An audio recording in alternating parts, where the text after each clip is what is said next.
Mukjizat Nabi Idris AS. Berikut 5 mukjizat Nabi Idris AS. 1. Orang pertama yang dapat menulis. Nabi Idris merupakan orang pertama yang dapat menulis dengan pena. Kala itu, pena terbuat dari batu kerikil. Ia dapat menulis karena rajin belajar tanpa mengenal waktu dan tempat. Hadits riwayat Ahmad juga menerangkan hal tersebut sebagai berikut. Idris adalah nabi yang menulis dengannya. Siapa yang mengikuti jejak tulisannya maka demikian itulah tulisannya. Tak hanya menulis, Nabi Idris juga disebutkan sebagai orang pertama yang dapat membaca, berhitung, sampai pandai menunggang kuda. 2. Orang pertama yang memahami tafsir dan hukum. Para ulama ahli tafsir dan ahli hukum menyebut Nabi Idris adalah orang pertama yang memahami tafsir dan hukum.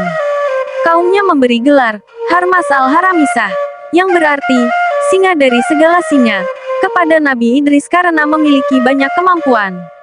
3. Orang pertama yang dapat menjahit. Tak hanya memiliki banyak bekal ilmu, Nabi Idris juga mendapat mukjizat keterampilan menjahit. Setiap kali menjahit pakaian, Nabi Idris selalu berzikir kepada Allah. Setelah pakaiannya jadi, ia memberikannya kepada orang lain tanpa meminta upah. 4. Diberi 30 sahifah.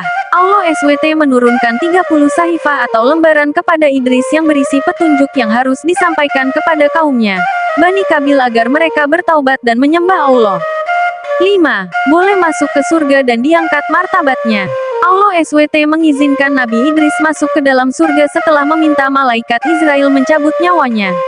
Malaikat Israel mencabut ruh Nabi Idris secara perlahan kemudian mengangkatnya ke langit. Nabi Idris kemudian dapat melihat surga dan neraka. Ia pun dapat merasakan nikmatnya surga dan pedihnya siksaan di neraka. Setelah itu, Nabi Idris tinggal di surga. Dalam perjalanan Isra Miraj, Rasulullah SAW pernah bertemu dengan Nabi Idris yang berada di langit keempat dan diangkat martabatnya. Hal ini tertuang dalam surat Maryam ayat 57 berikut. Firman Allah, dan kami telah mengangkatnya ke tempat martabat yang tinggi.